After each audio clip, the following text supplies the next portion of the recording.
ధర్మస్య తదాత్మానాం సృజామ్యహం పరిత్రాణాయ సాధూనాం వినాశాయ చతుష్కృతాం ధర్మ సంస్థాపనార్థాయ సంభవామి యుగే యుగే.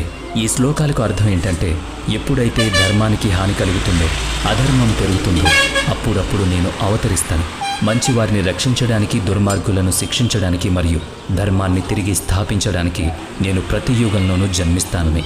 ఈ మాటలు చెప్పిన శ్రీకృష్ణుడు సాక్షాత్తు శ్రీ మహావిష్ణువు అవతారం. కానీ ఇది విష్ణువు యొక్క మొదట అవతారం కాదు. చరిత్రలో ఎప్పుడు అధర్మం పెరిగిపోతుందో అప్పుడు విష్ణువు ఏదో ఒక రూపంలో అవతరిస్తాడు. ఇప్పటి వరకు విష్ణువు మొత్తం 9 అవతారాలెత్తాడు. అంతేకాకుండా 10వ అవతారం కలియుగం చివరిలో వస్తుంది. కానీ మీరు ఎప్పుడైనా ఆలోచించారా, విష్ణువుకు ఈ అవతారాలెత్తాల్సిన అవసరం ఎందుకు వచ్చింది? బ్రహ్మదేవుడు ఈ అనంతమైన కాలచక్రాన్ని 4 యుగాలుగా విభజించాడు.